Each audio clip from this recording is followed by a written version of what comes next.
নমস্কার বন্ধুরা, welcome back to my another blog. আবার একটি নতুন ব্লগে সবাইকে আমন্ত্রণ জানাচ্ছি। আর আজ সকাল সকালই সোনাপুরোকে নিয়ে বেরিয়ে পড়লাম। ওর শরীরটা ততটা ভালো না, তাই ওকে নিয়ে হসপিটালে যাচ্ছিলাম। আর যে হসপিটালে গেলাম সেখানে বোনের ছেলেও ভর্তি ছিল, তাই ওকেও দেখে আসলাম। আর ওর একটু জন্ডিসের পয়েন্ট বেশিই ছিল, তাই এভাবে হিট দিলেই কমে যাচ্ছিল। আর ও এখন অনেকটাই সুস্থ, ওকেও তাড়াতাড়ি হসপিটাল থেকে রিলিজ করে দেবে। আর সোনাপুরোকে ডক্টর দেখিয়ে নিয়ে চলে আসলাম। এসে খানিকটা সময় আমরা ওখানে দেরি করেছিলাম।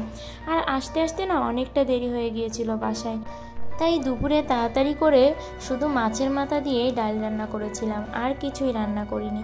ওদিকে ওর বাবাও বলছিল যে সে বাসায় থাকবে না। আর পুরুষ মানুষ বাসায় না থাকলে না সত্যি কথা বলতে কি মনে হয় যেন রান্নার ঝামেলাই নেই।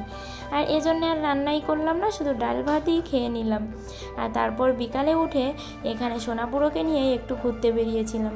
আর ওকে রুম থেকে বের করলে ও না এখন রাস্তার দিকে চলে যায়। মানে ওর এমন দুষ্টুমি করা শুরু করেছে যে ওকে একটু ফোঁটা চোখের আড়াল করলেই ভয়। ও দেখুন অন্যের বাসার গেটের কাছে এসে এখানে দুষ্টুমি করছে, আর শুধুই রাস্তার দিকে চলে যাবে, কিছুতেই কথা শোনে না, মজা করে আর রাস্তার দিকে দৌড় দেয়। আর আমি ধরে ধরে আনছিলাম, আর ও কিছুতেই ওটা শুনছিল না। আর এভাবে আমি তো ওকে ধরে ধরে রুমে নিয়ে আসার চেষ্টা করছি, আর ও কী করছে, ও অন্যের রুমের দরজায় গিয়ে এরকম শব্দ করছে আর নাড়ানাড়ি করছে। তারপর অনেকটা সময় বলে বলে তাকে আমি গেটের ভিতরে আনলাম। আর এনেও দেখুন, মানে আমার মনে হয় কি ওর মাথার ভিতরে সবসময় একটার পর একটা দুষ্টু বুদ্ধি ঘুরপাক খায়। আর ওর মাথাটা ওর হাত দুটোকে বলে যে তুই দুষ্টুমি কর, এটা কর, ওটা কর। তাই কিন্তু ওর হাত পায়ে সবসময় এরকম অকাজ লেগেই থাকে। এখানে দেখুন, এই যে ও জানে ওর বাবার গাড়ি এখানে থাকে, আর সেটা যেই না খোলা পেয়েছে সেই দরজাটা নিয়েও ও দুষ্টুমি করছে। আর এরকম দুষ্টুমি করবে, আর আমি যেই একটু বকাবকি করব সেই এমনভাবে তাকাবে। আর ও যে এতটা মানুষের রাগ ভাঙাতে পারে, সত্যি ওর কাছে না আসলে বোঝাই যায় না। আর ওকে দেখে কি আপনাদের মনে হচ্ছে ও অসুস্থ?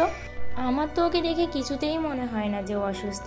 এদিকে কিন্তু ও নাক দিয়ে দমই ছাড়তে পারছে না, মানে সর্দি তো সেই পরিমাণে বের হচ্ছে।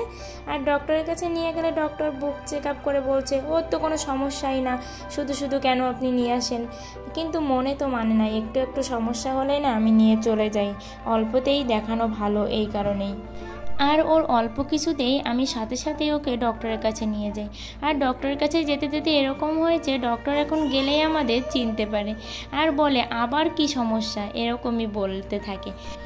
আর এতটা গরম পড়ছে আজ, সত্যি বলে বোঝানো যাবে না, মানে কোনো বাতাস নেই।